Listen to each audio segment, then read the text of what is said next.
Bien, jóvenes, buenas tardes. Vamos a iniciar con nuestra clase de hoy, esperando que todos ustedes se encuentren muy bien, bueno, que estén o que hayan pasado una bonita fiesta junto a sus familiares, seres queridos.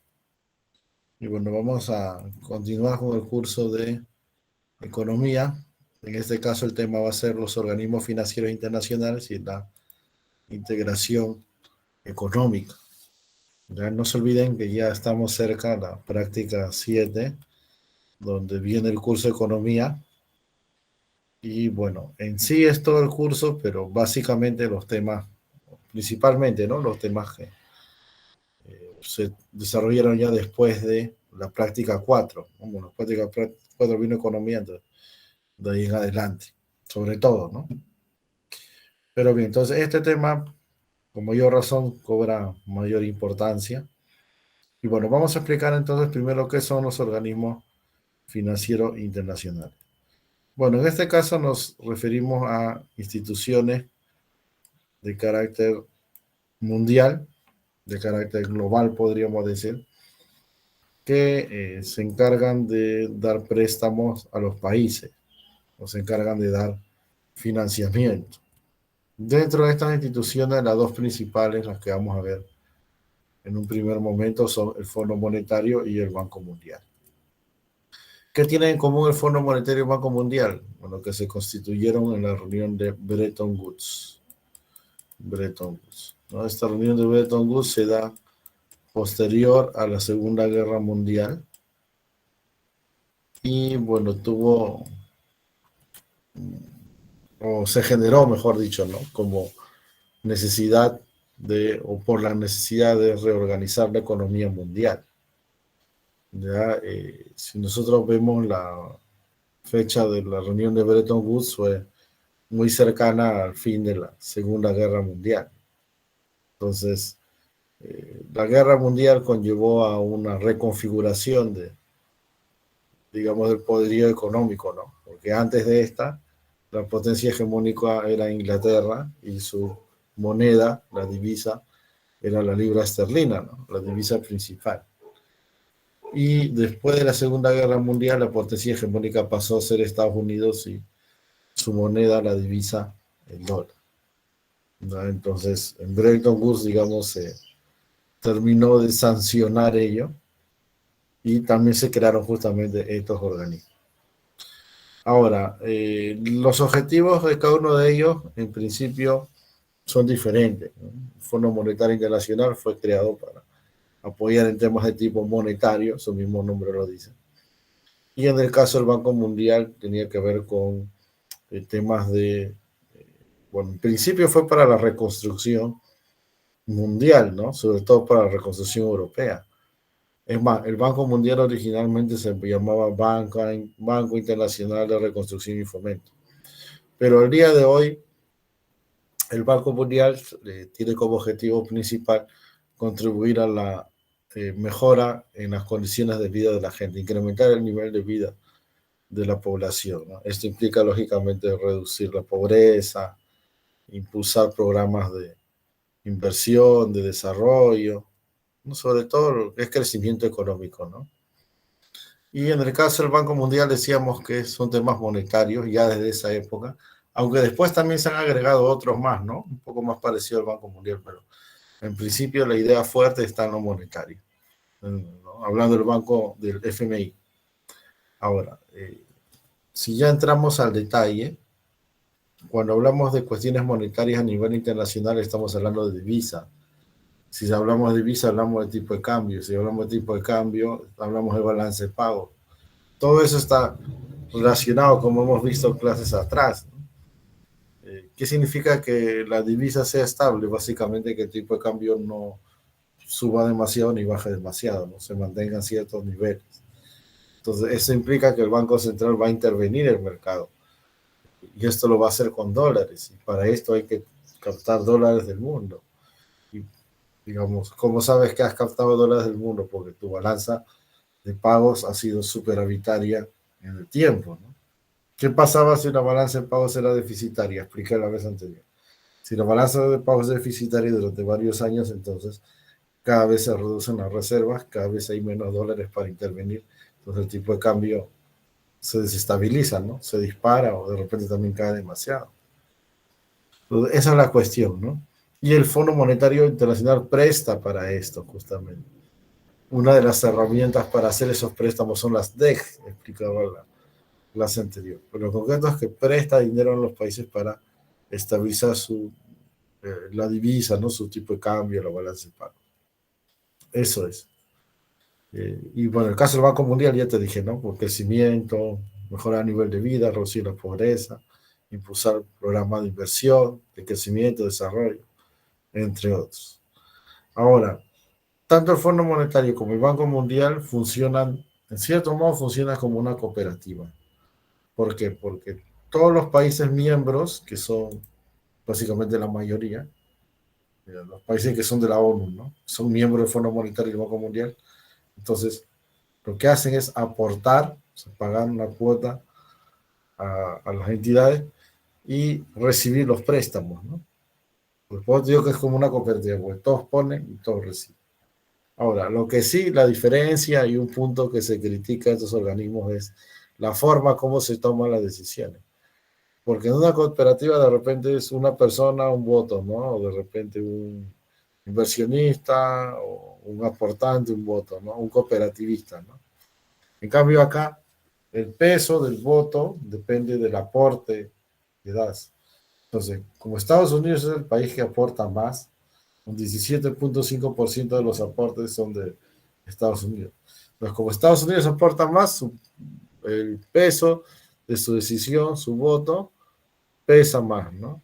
Mira, ahí en ese cuadro, de repente no se nota mucho, está un poco pequeño, ya ustedes también tienen este material, lo pueden ampliar, pero si nosotros ampliamos, vemos que el primer país aportante, decíamos, es Estados Unidos. Luego viene Japón bastante atrás, ¿no? De 17.5 bajó de 6.3. Y así va bajando, ¿no? China, por ejemplo, tiene 3%, ¿no? Rusia 2.8. Ya, pues, ni qué decir de Perú, pues Perú tendrá que 0.0001.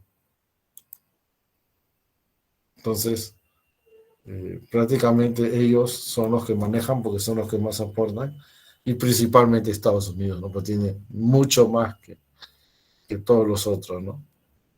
Ahora, por esa razón, de repente alguna vez, no lo sé, has escuchado en la televisión, has visto un video o en una plaza pública, ¿no? Hay gente que menciona eso, ¿no? Dice, no, Estados Unidos maneja el Fondo Monetario y el Banco Mundial.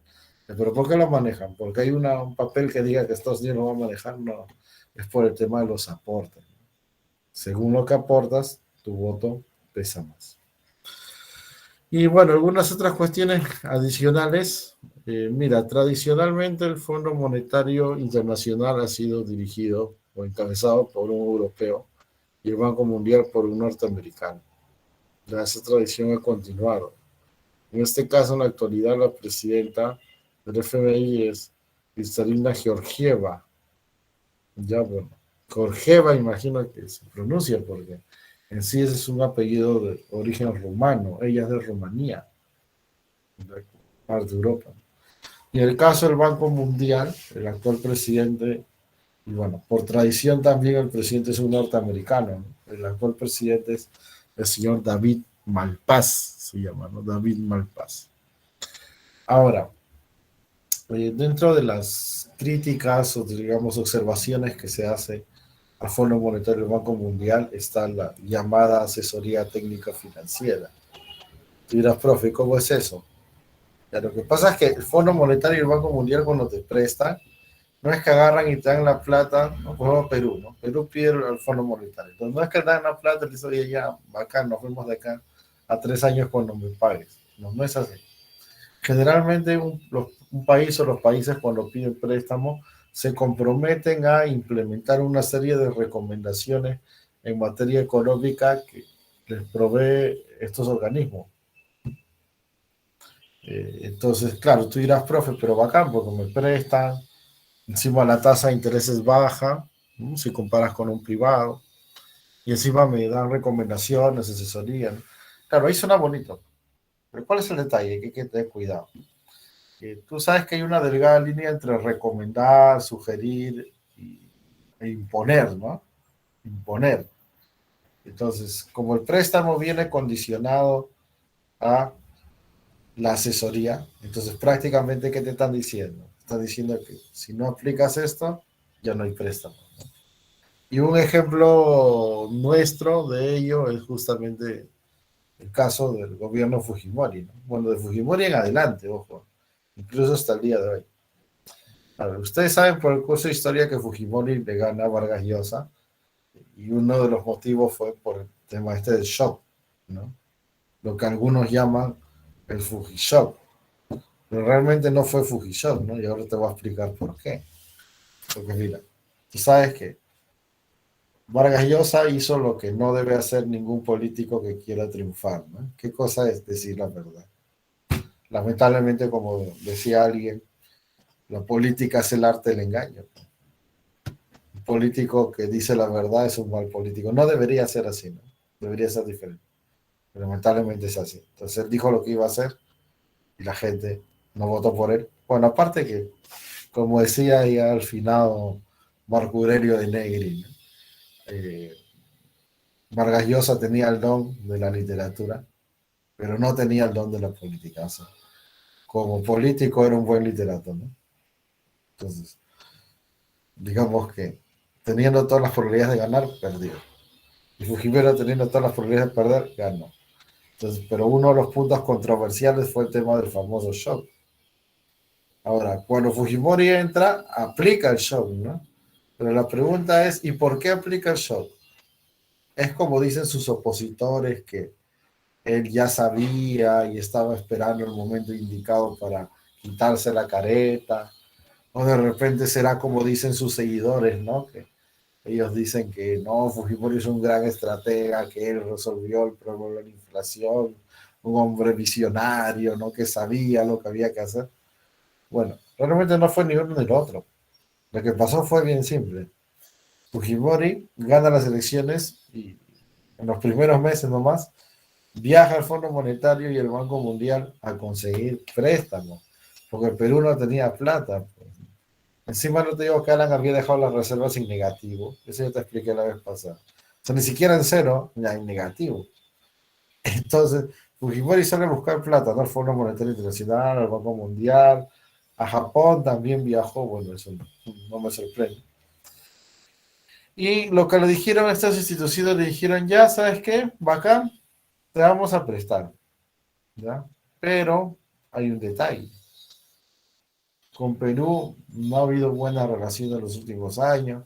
Ha estado Alan, y tú sabes que Alan se le declaró inelegible, ¿no? Cuando Alan fue presidente del Perú lo declaró inelegible. ¿Qué significa eso? Significa que nadie nos iba a dar préstamo. Entonces le dijeron, con todos esos malos antecedentes, ya mira, te vamos a prestar, pero antes de darte la plata tú tienes que hacer esto, ¿no? Que es el plan del Fondo Monetario, del Banco Mundial. Ese plan acá en el Perú le pusieron el nombre elegante de reformas estructurales, porque tú sabes, ya te dije que mis colegas economistas cuando te quieren hablar de algo un poco complicado, le ponen un nombre bonito, ¿no? Entonces el nombre bonito era reformas estructurales.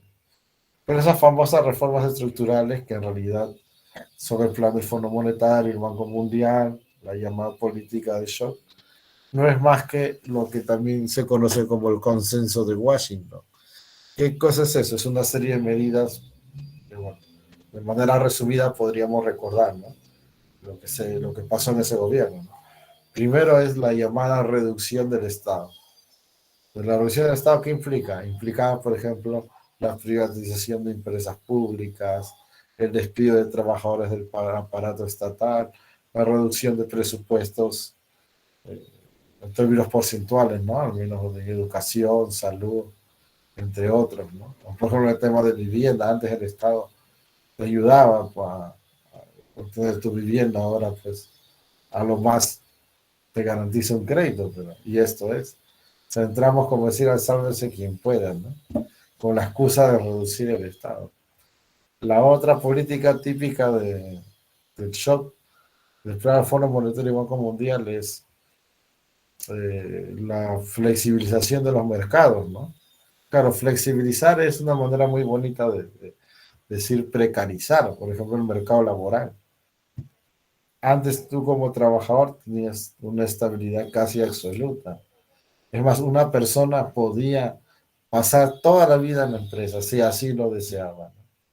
Ahora tú miras, profe, pero no sé, que ahora ya es otro tiempo, que yo quiero ser influencer y yo no voy a trabajar para nadie, quiero ser youtuber, mire, se gana más plata ahí. Bueno, claro, cada uno, ya hay nuevas formas, ¿no? Cada uno es, digamos, tiene la libertad de ver por qué camino optar. Pero la gran masa de gente, a la gran masa de gente sí le convendría o sería lo adecuado que tenga un trabajo estable, ¿no? Bueno, pero eso no era muy del agrado de los empresarios, ¿no? O no es muy del agrado de las grandes empresarias, entonces, pero sin embargo tenían que cumplirlo porque la ley era así, ¿no? En cambio, en los 90 se dan todos esos cambios y bueno, obviamente tuvieron que cambiar la constitución, todo esto, ¿no? Entró la constitución del 93 y se precarizó el trabajo, ¿no? La gente que antes tenía un empleo estable pasó a tener contratos anuales, luego semestrales, luego trimestrales. Ahora hay gente que le hace contratos anuales, ¿no? Bueno, el sector de educación es un poco diferente, ¿eh? Ojo, pero yo no estoy hablando de mí, por si acaso, estoy hablando de, en general, lo que pasa a los trabajadores peruanos. El sector de educación tiene otra dinámica, pero en general el trabajo se ha vuelto bien precario, ¿no? O sea, un día están haciendo una cosa, otro día están haciendo otra cosa, y ahí si te quedas sin trabajo, peor, porque terminas de comerciante, ambulante, o terminas de repente, pues, buscando, como se dice, el día a día, ¿no? Porque en el Perú, a todo esto hay un montón de informalidad en el sector laboral que ya hemos explicado. Entonces, Fujimori liberaliza eso, ¿no? Liberaliza es precarizar en realidad. Y algo similar ocurre con el comercio internacional. Ahora, aquí hemos visto que es bueno que haya comercio internacional, o sea, yo no estoy diciendo que sea malo, pero también, que creo esto, creo que ya lo comenté en otra clase, ¿no? También hacerlo así de la noche a la mañana. O sea, nosotros pasamos de una industria protegida, subsidiada, con mucho apoyo estatal, casi sin productos de afuera que hagan la competencia, ¿no? Pues tú pasaste de eso y de la noche a la mañana llegó todos los productos importados, llegaron empresas de afuera, entonces la industria local no estaba preparada para competir con eso. Entonces la mayoría de industria local quebró. Acá hemos conversado en otra clase que, por ejemplo, acá del Perú había ensambladoras, ¿no? Hasta el final estuvo de Toyota, Nissan, y al final todas se fueron, pues porque les salía más barato importar un auto que producirlo en Perú. Ahora tú dirás, claro, profesor, pero el consumidor con eso gana porque hay mejores productos y son más baratos. Sí, pues, pero no te olvides siempre que la economía es como una moneda de dos caras, ¿no? O sea, sí, o sea, está bien que vaya el sector de consumo, pues, que se beneficie, está bien, pero eso no puede ser en desmedro del sector producción. Porque finalmente esa persona que podría comprar productos mejores y más baratos, ¿de dónde obtiene el dinero? De una empresa, ¿no? Y si en vez de incrementar las empresas que contratan grandes cantidades de mano de obra como es el sector industrial, si en vez de incrementar eso disminuye, entonces no importará que haya productos muy bonitos e importados, pero yo no tendré plata para comprarlos. Entonces, eso fue lo que ocurrió, al menos en un principio, ¿no? Y bueno, yo creo que esas son las tres medidas así más llamativas, ¿no? La reducción del Estado, como les digo, fue quitarle presupuestos, por ejemplo, a educación y a salud. Y bueno, no es, por eso a mí no me sorprendió que, pues porque desde esas épocas hasta ahora, miren, han pasado varios presidentes, pero la política económica se ha mantenido. Incluso con tanto que decían que Castillo, que el comunismo, con Castillo se ha mantenido también, ¿eh? Era por ahí Franken, ¿no? Pero se ha mantenido, o sea, en los pilares fundamentales. El Perú todos los años le firma una carta de intención al Fondo Monetario, todos los años. Y la carta de intención es básicamente ratificarse en ese tipo de medidas, ¿no? Por eso es que ellos no quieren el nombramiento del personal de CAS, por eso es que ellos no quieren que los el personal de salud, que por más que les habían prometido y ahora ya no los quieren nombrar, por más que arriesgaron su vida en esto del COVID, porque ellos tienen ese pensamiento. Pues. Para ellos no es el trabajador el que genera valor, sino que el trabajador es una carga, es un fastidio, es un peso, ¿no? Entonces hay que sacarlo, no hay que reducirlo. Bueno, todo eso se aplicó acá y se ha mantenido hasta el día de hoy con Castillo y todo, ¿ya? Entonces, pero esto, a donde lo que quiero llegar es que esto no se le ocurrió a Fujimori, sino que prácticamente le pusieron el plan. Y bueno, él tampoco puso ninguna oposición, ¿no? Él dijo, ya está bien, hagámoslo. Y desde ese día hasta hoy hemos sido prácticamente el mejor alumno del Fondo Monetario y del Banco Mundial. Ahora, si a alguien le interesa saber más de estos temas, para ya no extenderme, hay un librito que se llama El malestar de la globalización. Ya cuando tengas tiempo, ya en las vacaciones. Se llama El malestar de la globalización. Ese libro está recontra pirateado en internet. Ya, no te digo que o sea, si no tienes para un original, igual, lo puedes leer hasta en PDF. Pero lo interesante de este libro es que quien lo escribe fue, o es, quien lo escribió, mejor dicho, ¿no? Es Joseph Stiglitz. Ahora, ¿quién es Joseph Stiglitz? Bueno, primero que Joseph Stiglitz es premio Nobel de Economía. Ya, entonces nadie le va a decir que no sabe, ¿no? Porque a veces los defensores de esto, cuando no tienen argumentos, solamente empiezan a falacias, pues, ¿no? Por ejemplo, dicen, no, pero seguro el que habla en contra del Fondo Monetario, el Banco Mundial, ese no sabe nada de economía, dicen. Bueno, entonces, no creo que puedan aplicar esa falacia como estilo, ¿no? Y lo otro es que, y que es más importante aún que el premio Nobel, lo otro es que Stiglitz ha sido vicepresidente del Banco Mundial. Estas cositas que yo te estoy explicando y otras más, él las cuenta en su libro. ¿No? Él cuenta, por ejemplo, cómo amarraban las privatizaciones, cómo amañaban las privatizaciones, cómo empresas que aún eran rentables las vendían como chatarra, ¿no? Y con soborno y corrupción de por medio. Entonces, todo eso ha pasado, ¿no? No es algo que yo esté inventando. Ustedes tienen todas las herramientas para poder buscar, ¿no? Pero bueno, yo estoy tomando como un ejemplo cercano, ¿no? En nuestra historia, digamos, relativamente reciente en el Perú, sobre cómo es que esta asesoría en realidad puede terminar convirtiéndose en intromisión, en imposición de una política económica en este caso, ¿no? Y bueno, ya en el librito lo que les interesa está más desarrollado. Bien, entonces esa es la idea principal, ¿no? De lo que hace el Fondo Monetario, el Banco Mundial, de cómo se formaron, de cuál es la crítica, de cómo se dije, cómo se toman las decisiones, etc. Bien, no sé si hasta acá hay alguna consulta o alguna duda. ¿Estamos claros? Ya, perfecto. Entonces, vamos a hablar ahora sobre el grupo del Banco Mundial. Mira, esto del grupo del Banco Mundial no es que sea una cosa aparte, sino que dentro de lo que es el Banco Mundial para cumplir sus funciones, esto es como que se dividiera en 5 partes, ¿no? Que es el grupo del Banco Mundial. Ahora, cuando hablamos de los préstamos, ¿no? Que explicamos que se otorgan a los países, ¿no? Las entidades que se encargan de eso serían estas dos. Una se llama Banco Internacional de Reconstrucción y Fomento y la otra se llama Asociación Internacional de Fomento, BIRF y AIF. Ahora, ambos otorgan préstamos. ¿Cuál es la diferencia? Que el BIRF otorga préstamos a los países de ingresos medios o de repente de ingresos bajos, pero que pueden pagar. O sea, pueden devolver el préstamo y pagar un interés. ¿Sí?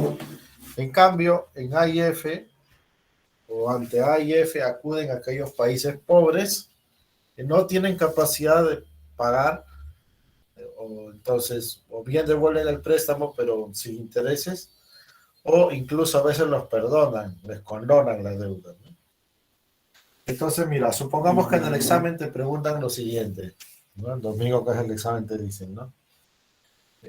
Alemania, ¿no? El gobierno de Alemania desea un préstamo ante el Banco Mundial para poder mejorar su red de carreteras y caminos. Entonces, si Alemania quiere un préstamo para carreteras, ¿a dónde crees que debería acudir? ¿A BIRF o a AIF? A ver, póngalo en el chat. Ya. Repito, Alemania necesita dinero para construir carreteras. ¿A quién le pide? ¿A BIRF o a AIF? ¿O da igual? A ver, díganme ustedes, pues, muchachos, ustedes son los que están postulando. Yo ya sé esto de memoria. ¿Alguna idea? Ya, no te olvides, pues. Países con economías que pueden pagar, BIRF. Pobre AIF. Entonces, Alemania tendría que pedirle al BIRF, ¿no es cierto? En cambio, un país como Haití, ya vos sabés que Haití necesita plata para comprar comida por los niños que se mueren de hambre. Entonces, lógicamente, ellos irán a AIF, ¿no? ¿Entiendes? Entonces, en un caso, ingresos medios o países con capacidad de pago, en otro caso, ingresos muy bajos, países pobres que no tienen capacidad de pago. Luego tenemos la CFI, que es la Corporación Financiera Internacional. Ya, esta es una entidad que presta a los privados o también es parte a veces de las inversiones privadas, no es accionista por ciertos proyectos privados. Ahora, de repente tú dirás, ¿no, profesor? Pero mire, si es dinero de los países, el del Banco Mundial, quiere decir que es dinero público, ¿no? Entonces, ¿por qué usamos dinero público, dinero que es de todos, para financiar al sector privado, que son particulares? Bueno, y la respuesta es la siguiente, ¿no? Se supone que cuando hay más inversión, se produce más, ¿no es cierto? Entonces la economía crece y al crecer, ¿qué hemos dicho? Mejora el nivel de vida de las personas, se reduce el desempleo, se reduce la pobreza. Entonces ahí es donde se encuentra con los objetivos del Banco Mundial, ¿no? O sea, una manera de lograr esos objetivos es justamente invertir más. Y para eso, entonces eso fomenta, ¿no? Para eso da préstamos también el Banco Mundial. Y finalmente tiene la MIGA y el CIADI, ¿no? La MIGA es la Agencia Multilateral de Garantía de Inversión y el CIADI, bueno, es el Centro Internacional de Arreglo de Diferencias Negativas e Inversión. En resumen, ¿qué cosa es MIGA? Ya, MIGA es un seguro.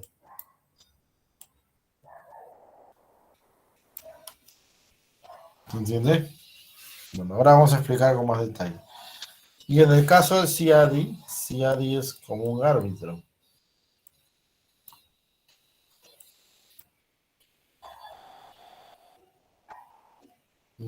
Acá está, ¿no?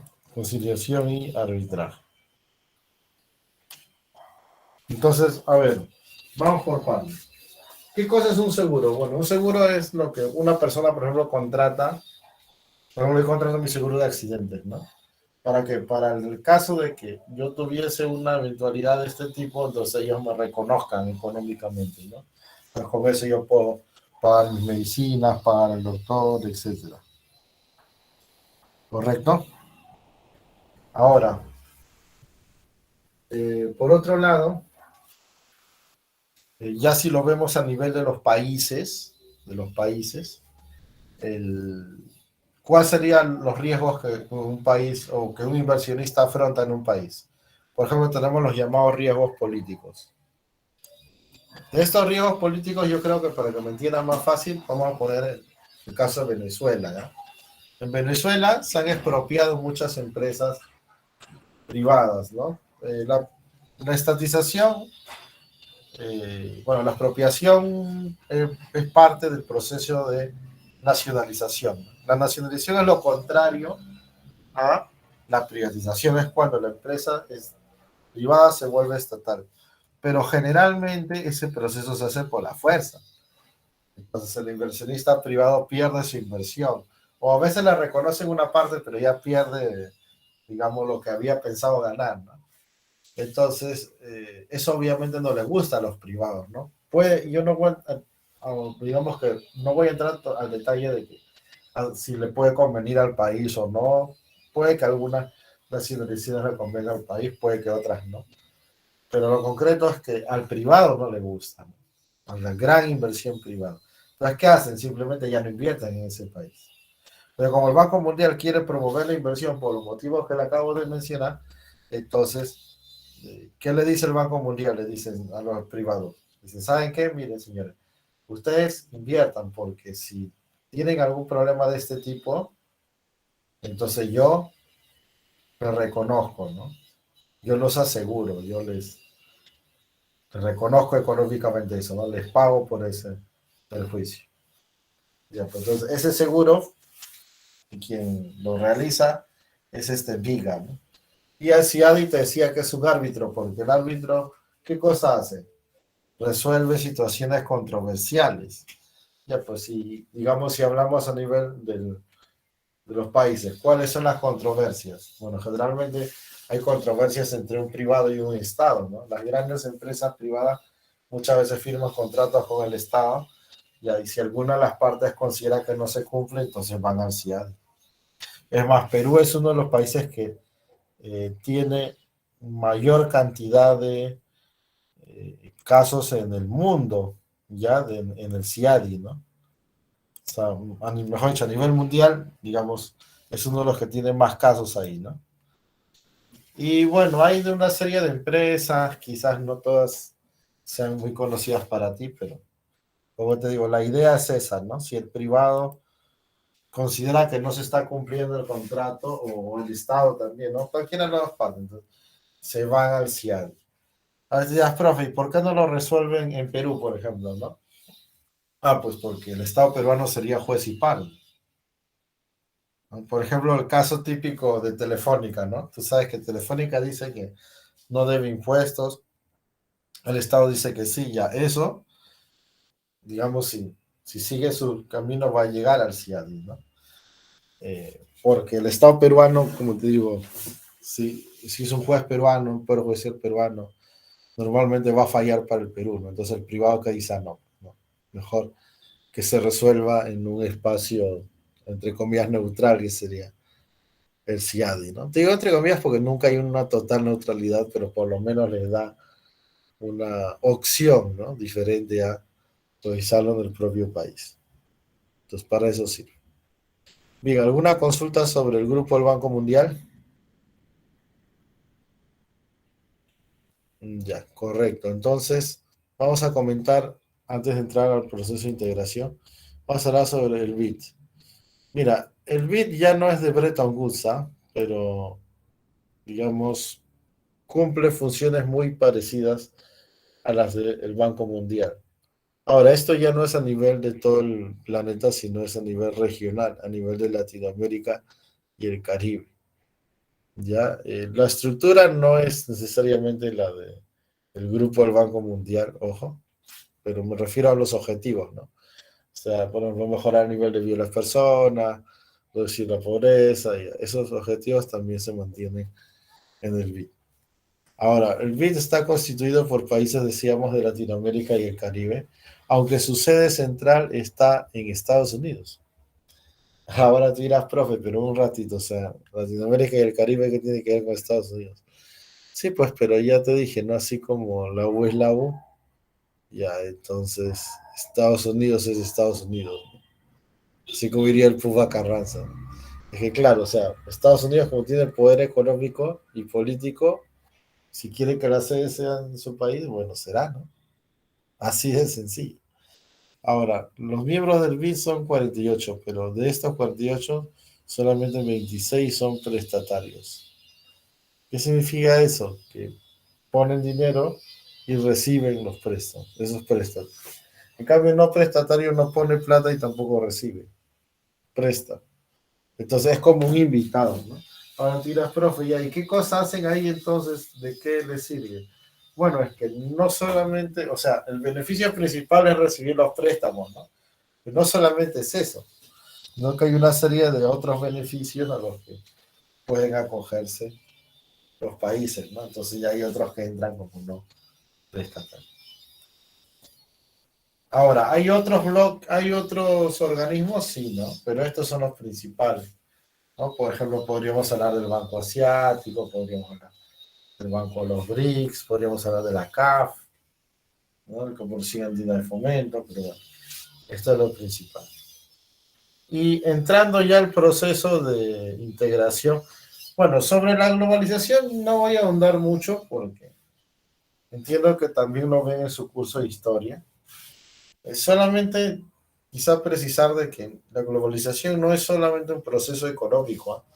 Sino que tiene un aspecto político, tiene un aspecto social, tiene un aspecto eh, ideológico, podríamos decir, ¿no? Y bueno, la idea básica de la globalización es la llamada aldea global, ¿no? O sea, que todos seamos como uno solo, ¿no? Entonces, hasta ahí suena bonito, pero ya cuando entras al terreno ideológico o al terreno cultural, te das cuenta, por ejemplo, que eso conllevaría a que progresivamente vayamos perdiendo nuestros usos, costumbres, tradiciones, ¿no? De todo lo que es el intangible, podríamos decir, de nuestra nación. O sea, para que me entiendas mejor, para que todo esto funcione como uno solo, como una aldea, como yo dice, ¿no? La aldea global. Entonces, tenemos que tener un único pensamiento, ¿no? Pero para que tengamos un único pensamiento, tendría que ocurrir dos cosas.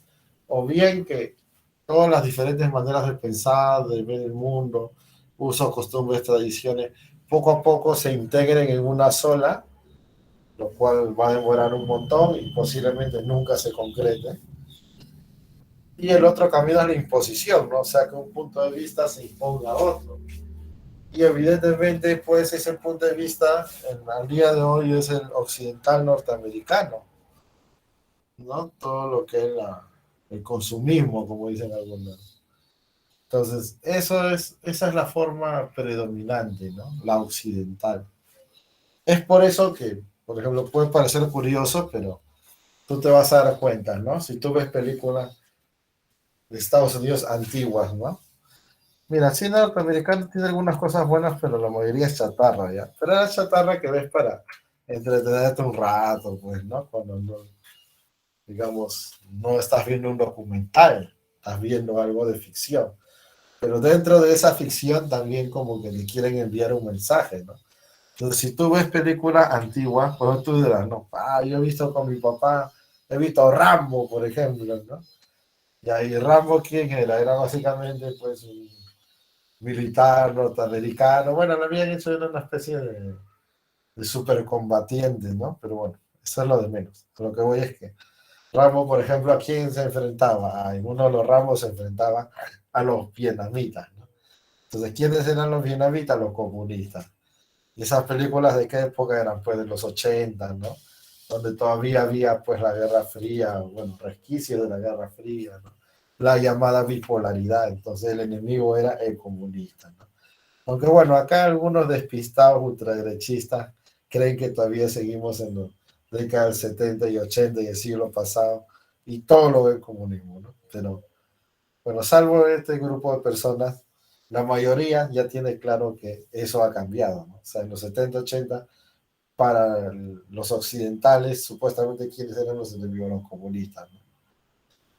Entonces era el occidente cristiano capitalista, se decía, y el otro lado el oriente comunista ateo, ¿no? Eso era en esas épocas. Y ahora tú ves las mismas películas norteamericanas y el mismo Rambo que está viejísimo, pero que lo han vuelto a poner ahí. Ahí está el Rambo no sé cuánto ya es. Y ahora contra quién combate, quién es el entre comillas el enemigo. Los musulmanes, ¿no? Los musulmanes, los enemigos son los, bueno, todo de esa zona, ¿no?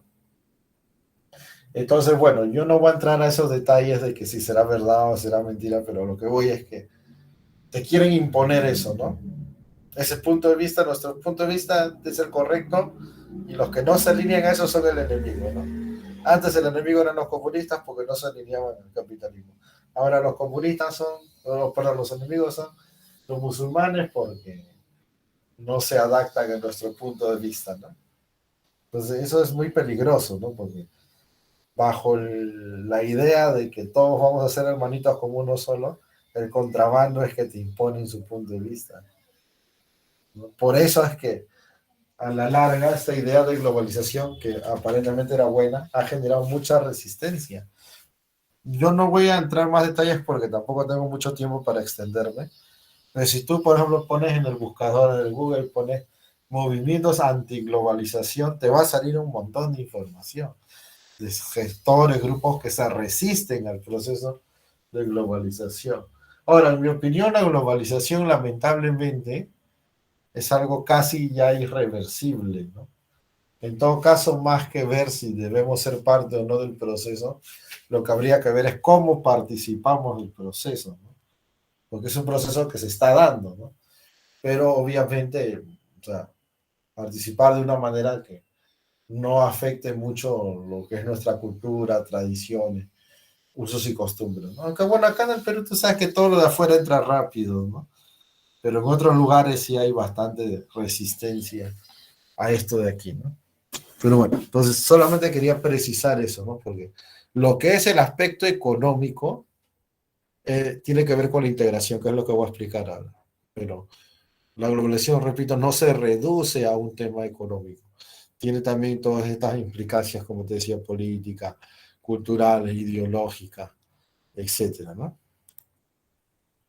Y bueno, entrando ya a la integración, mira, el proceso de integración es cuando un conjunto de países empiezan a conformar un bloque, ¿ya?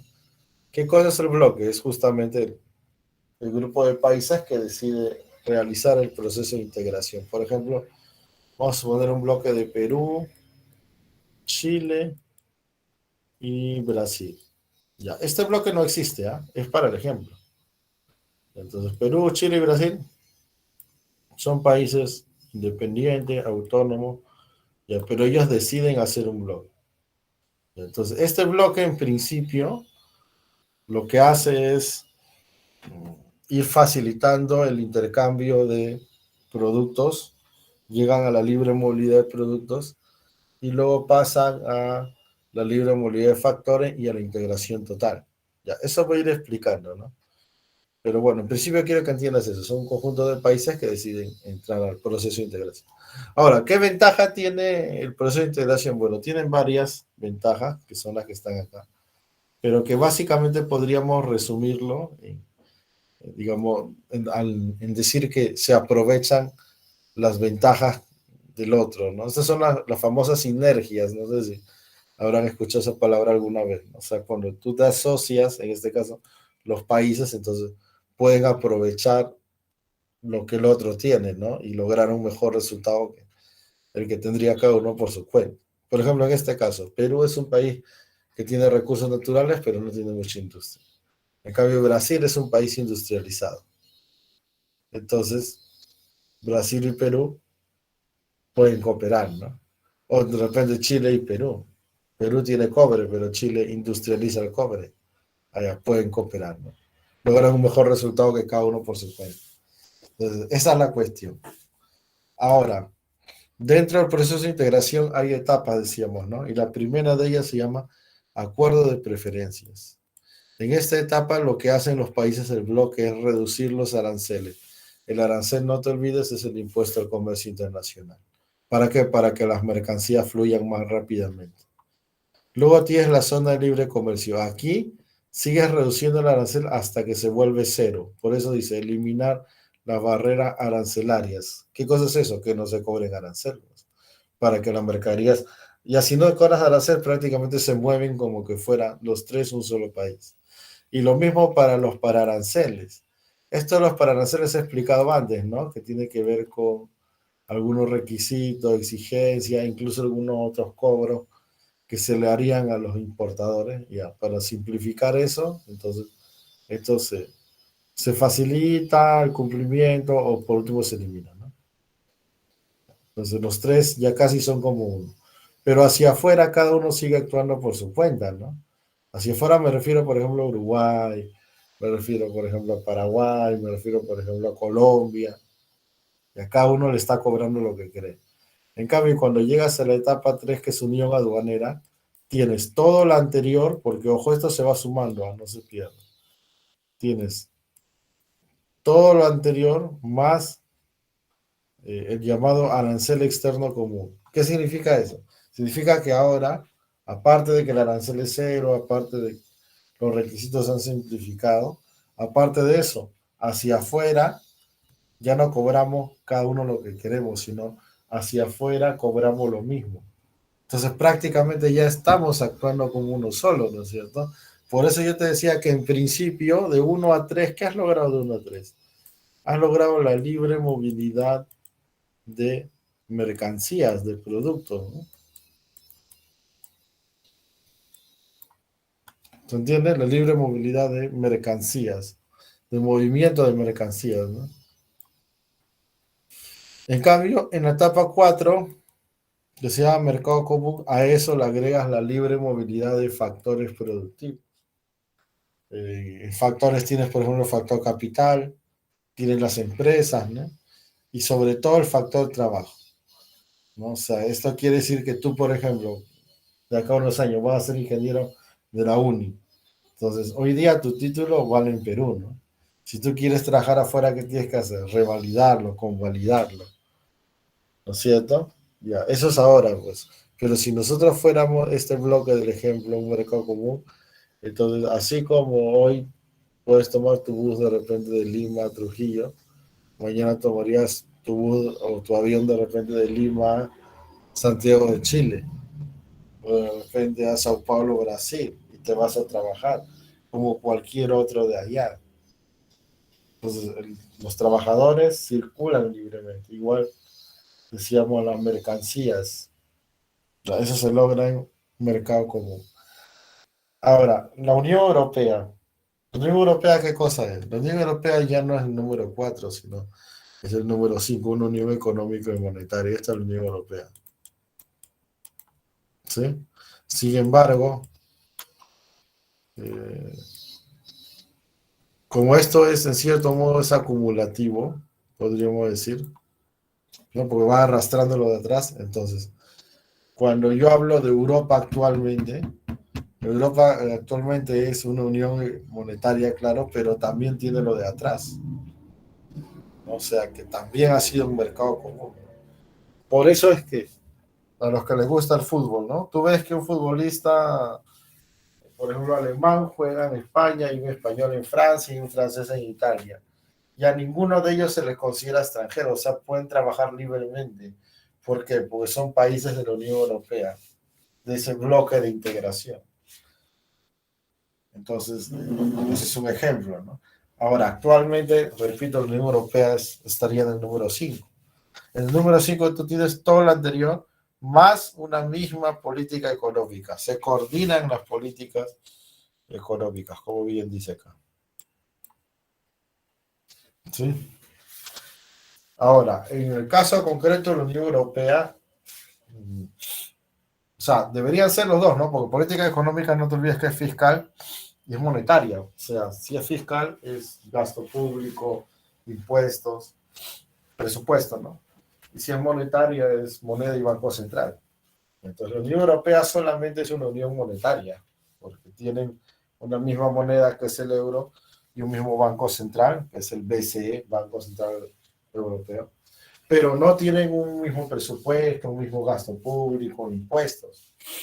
Y algunos analistas mencionan que ese es el problema justamente de la Unión Europea. Pero yo te explicaba la primera semana, si se acordarán, que para que una economía sea estable tiene que ir de la mano lo fiscal y lo monetario. Acá solamente tienen una misma política monetaria, pero no fiscal. Sin embargo, lo clasificamos en la número 5. Ahora, hay otros bloques de integración, ¿no? No solo la Unión Europea. Por ejemplo, lo que es la CAN sería Unión Aduanera. La CAN seguramente han escuchado, ¿no? El Mercosur es un mercado común, en que también vamos a explicar algunos detalles.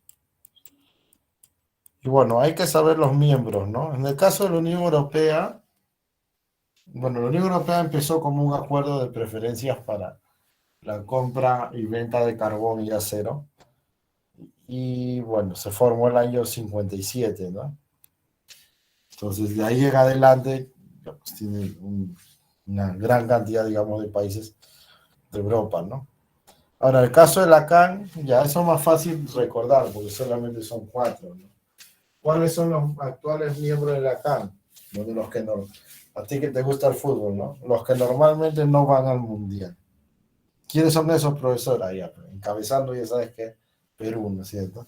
Bolivia, Perú, Ecuador, aunque Ecuador parece que sí va a ir, y Colombia, ¿no? Esos son los países de la CAN. Bolivia, Ecuador, Colombia y Perú.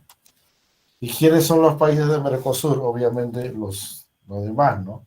Los que sí van al Mundial e incluso son campeones mundiales. Por ejemplo, Argentina, Brasil, Uruguay y Paraguay. Esos son Mercosur. Profe, y Venezuela, pues acá está la bandera de Venezuela ya. Esta Venezuela lo vamos a dejar ahí por un momento. Ya, antes de terminar la clase te voy a explicar, ¿ya? Pero por ahora quedémonos en que, repito, CAN, Bolivia, Perú, Ecuador, Colombia, Mercosur, Argentina, Brasil, Uruguay y Paraguay. ¿Sí? Ahora, esto de acá es referencial obviamente porque no se cumple exactamente, ¿no? Por ejemplo, la CAN es una unión aduanera, pero no todos los productos tienen arancel cero, solamente algunos. O por ejemplo, Mercosur, su mismo nombre lo dice, ¿eh? Mercosur significa Mercado Común del Sur, pero a pesar de ello, todavía no tienen libre movilidad de trabajadores, que es lo que ya te expliqué. No han logrado concretar eso, ¿no? Ahora, en lo que es zona libre comercio, tendríamos de ejemplo los TLCs, aunque estos TLCs primero empiezan generalmente como acuerdo de preferencia. TLC tenemos con varios países, ¿no? Los principales, Estados Unidos y China. En Chile también hay, ¿no? Y en el caso de la integración económica total, de la integración económica total es todo lo anterior más, ¿qué cosa? Más el llamado gobierno supranacional. El gobierno supranacional. ¿Qué cosa es eso? Bueno, que para todo el bloque de integración hay un solo gobierno, un solo presidente, un solo parlamento. Entonces ya no es que en el Perú está Castillo o en Chile, bueno, que ahora iba a entrar Boric, o en Brasil, bueno, está Bolsonaro, aunque algunos dicen que vuelve Lula, no, ya eso ya no. Sino que para los tres habría un gobierno, ¿no? Los mismos ministros, el mismo presidente, el mismo parlamento. No más allá de que cada uno pueda tener, pero se subordinan, se sujetan a lo que dice ese gobierno del bloque de integración. Ya, esa es la número 6. Ahora, si queremos poner ejemplos en la 6, bueno, ese sí es un poquito más polémico, ¿no? ¿Por qué? Porque algunos colegas ponen de ejemplo ahí a la Unión, perdón, ponen de ejemplo ahí a Reino Unido, ¿no? Porque Reino Unido tienes pues eh, Inglaterra, tienes Gales, tienes Irlanda del Norte y Escocia, ¿no? Bueno, podría ser, aunque a veces también cuando no se ponen de acuerdo como que demora un poco, ¿no? Ahora, yo veo más, digamos, un ejemplo más cercano o un mejor ejemplo, veo a la URSS, ¿no? Lo que fue la Unión de Repúblicas Socialistas Soviéticas. Solo que no lo pongo ahí porque este es un proceso de integración para las economías de mercado, para las economías capitalistas. Y además la URSS ya no existe, ¿no? Pero lo que fue la URSS sería un buen ejemplo de integración total, ¿no? ¿Por qué? Porque eran 15 repúblicas, ¿no? La mayoría cree que era solamente Rusia, pero no, eran 15 repúblicas, ¿no? Estaba, pero, bueno, aparte de Rusia estaba Bielorrusia, Estonia, Lituania, Kazajistán, Azerbaiyán, Kurdistán, no, Kazajistán creo que se llama, ¿no? Bueno, todos esos países, entre comillas, desconocidos para nosotros, que esos que los traen a jugar contra Perú, ¿no? Ahorita que cuando le quieren alzar la moral al equipo de fútbol de Perú, le traen esa gente, ¿no? A Azerbaiyán, ¿no? Ya, esos eran de la URSS, ¿no? Entonces eran varios países que tenían su propio, digamos, historia, sus propias tradiciones, pero subordinados a lo que en ese momento era el gobierno del Partido Comunista, ¿no? Entonces eso sería un ejemplo quizá un poco más próximo. Bien, ¿alguna consulta sobre esto? ¿Alguna duda? Bueno, entonces, para finalizar, un par de detalles. Mira, en el caso de Venezuela, yo te dije, ¿no? Mira, Venezuela y Chile han sido parte de la CAN. La CAN se fundó formalmente en el 97, pero nosotros tomamos desde el 69, porque el 69 era ya el Acuerdo de Cartagena, ¿no? Que es el antecesor. Ahora, Chile en los 70 tenía economía de mercado, ¿no? Con Pinochet, los Chicago Boys, y los países de la CAN también más bien tenían economías proteccionistas, de desarrollo en la industria local, no querían trabajar con Estados Unidos. Entonces, como ya Chile tenía otra economía, le dijo, bueno, ¿sabes qué?